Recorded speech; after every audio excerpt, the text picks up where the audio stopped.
One Tonne Life is presented by Vattenfall, Volvo and Aarhus. Spanish, we have Swedish tomatoes, and sometimes there are tomatoes from the Canary Islands. And of course it's natural to think that these are way more climate smart than these here. They're Swedish after all. That feels logical and perfectly sensible. Truth is, it actually makes no difference at all whether they come from Spain or Sweden. Let's take that once more. These are way more climate smart than these here. They're Swedish after all. That feels logical and perfectly sensible. Truth is, it actually makes no difference at all whether they come from Spain or Sweden. And that's what is so difficult to grasp, because you can't actually see climate impact. It all depends on what type of energy was used in the hothouse. You heard right. It makes little difference where the tomatoes were grown. The carbon footprint is usually exactly the same. In this webisode, we'll be bearing a few preconceived notions that many people have. What we believe is climate smart and what actually is climate smart. But let's slow down. Let's start instead from the very beginning. Why is ICA involved in the One Tonne Life project? We went into this project because we do know that people find it difficult to be climate smart in their buying of food. So we wanted to use this family as a test family, really, to see how far we can drive them towards a more climate-smart consumption. We asked Alicia to compose a luxurious Sunday dinner without any thought for climate smartness, and then let Kerstin comment on the food from the climate perspective.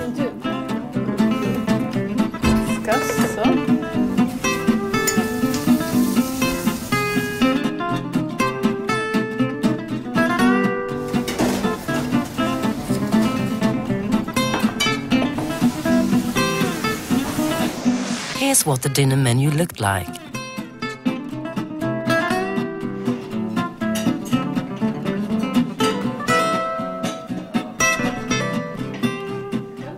But what does Kerstin Lindvall think of their choice? Well, the Sunday dinner menu from the family was probably very well tasting, but I could see that the family chose meat that has a quite high climate impact. The problem with lambs and cows is that they chew the cud, and as they chew the cud they break wind in huge quantities and in the process produce methane gas. And methane gas is 23% stronger than carbon dioxide from the greenhouse gas viewpoint. We generally say that 1 kilo of beef equals 40 kilos of carbon dioxide, while lamb is about half that. Then they chose potato, which is really good compared to rice or pasta. And for dessert they had ice cream and fresh fruit. And fresh fruit at this time of year is probably imported, either by airplane or by truck. So I would be a bit careful about that. What actually creates the climate impact with tomatoes is the type of energy used in the hothouse. The rest doesn't make any difference. But the tomatoes themselves, what do they taste like? That has nothing to do with climate impact. But the fact is that you're getting nothing out of them. You're getting no nourishment from the cucumbers or lettuce. So for this time of year, they're really only useful for decoration. It would have been better to take a root vegetable, perhaps a mixture of shredded vegetables to make coleslaw or something like that. And they ended this nice dinner with cheese, which is very good, but from a taste perspective, but maybe not from a climate perspective, as it is made from a milk that comes from cows. That has a high climate impact. I can't see the country of origin. No, wait, it says made in Holland. But this ice cream we chose, does it make any difference if it comes from the States, Holland or Sweden? No, many people believe they should buy locally produced food because that is climate smart. And of course that may well be the case if the production process is efficient. If the production process is inefficient, well, then it's not any better just because it was produced locally. Don't be so afraid of the country of origin. What you really should be questioning is this really the strawberry season? And if it isn't, then look for your strawberries in the freezer instead. So, it's in the freezer you find nutrition-packed, vitamin-rich fruits and vegetables in the winter. Any more energy-saving tips? Yeah, ICA is going to introduce a food bag.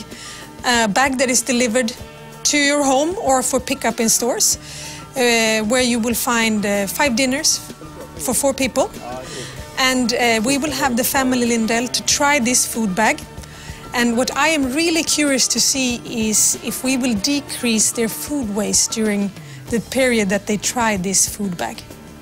We throw away a lot of food, and estimations made for Swedish people is that we do throw away somewhere between every third or every fourth food bag that we carry home. So it's quite a large part of our CO2 footprint from food that is there, but we don't use it for nutrition and air, so it's just a waste. Everyone knows fast food is bad, but how bad is it really? Most people feel that pre-cooked food or fast food is bad for the environment or the climate and bad for your health. But actually it doesn't have to be that way. It might actually be the other way around many times. If you consider potatoes, if you in a factory boil 1,000 kilos of potato and compare that climate impact per kilo of potato to the kilo that you peel and boil at home, probably the 1,000 kilo potato boiling in the factory is more effective. So it really doesn't have to be that bad from a climate perspective. Now we know that semi-prepared and fast food options are often better than home-cooked from an environmental perspective. To conclude, we'll compare a number of basic foods from the animal and vegetable kingdoms as regards to their CO2 footprint. If you compare proteins from meat with vegetables and look at this picture showing the downhill slope, as I call it, you see on the top of the slope and it says 40 kilos per kilo of produced good.